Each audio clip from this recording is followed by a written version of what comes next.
പ്രിയ സുഹൃത്തുക്കളെ, നമ്മളിപ്പോൾ ഉമ്മൽക്കോയിലാണുള്ളത്. ഉമ്മൽക്കോയിലെ കണ്ടൽ കാടുകൾക്കടുത്ത്. നൗഫലെ, ഓ എന്താ പരിപാടി? നമ്മള് ഇതാ ഈ വണ്ടിയൊക്കെ തുറച്ചത് ഇങ്ങനെ നിൽക്കും. ഈ വണ്ടി കൊടുക്കുന്നടേ കൊടുക്കാം കൊടുക്കാല്ലേ? ഇതാരെ വണ്ടി ഇത്? ഇത് നമ്മളൊരു സുഹൃത്തിന്റെ വണ്ടിയാണ്. എത്ര രൂപ കൊടുക്കും? വിലയൊക്കെ തുച്ഛമായിട്ടുള്ള വിലയുള്ളൂ. 23,000 ദിർഹംസേ ഉള്ളൂ ചോദ്യം. 23,000 ദിർഹംസിനേ ഉള്ളൂ. നാട്ടിൽ 5 ലക്ഷം രൂപ ആവുന്നില്ല. ഇതൊക്കെ നാട്ടിലൊക്കെ 10-15 ലക്ഷം രൂപ കൊടുക്കണം. 15 ലക്ഷം രൂപ? തീർച്ചയായിട്ടും.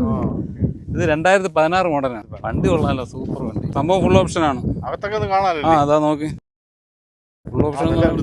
നല്ല വൃത്തിയുണ്ട്. മൊബൈൽ ഉൾപ്പെടെ കൊടുക്കുന്നത്? മൊബൈൽ കൊടുക്കൂല കേട്ടാ. ഇതിൽ നമുക്കുള്ളതെന്ന് പറഞ്ഞാൽ automatic climate control, cruise control, power steering, പിന്നെ അതേപോലെ തന്നെ സൺറൂഫ് ഉണ്ട്. അതും പനോരമയാണ്. വലിയ സൺറൂഫാണ്, ചെറുതല്ല. പിന്നെ നമ്മുടെ പുഷ് ബട്ടൺ സ്റ്റാർട്ടിങ്. ഇതാ കണ്ടോളെ, വണ്ടി സ്റ്റാർട്ടായി, പക്ക കണ്ടീഷൻ. അപ്പം നിങ്ങൾക്ക് കൂടുതൽ വിവരങ്ങൾ അറിയണമെങ്കിൽ നമ്മളിതിൽ നമ്പർ കൊടുത്തേക്കാം. നിങ്ങൾ ആ നമ്പറിൽ കോൺടാക്ട് ചെയ്താൽ മതി. നമ്മൾ ബാക്കി വിശദ വിവരങ്ങളെല്ലാം പറഞ്ഞു.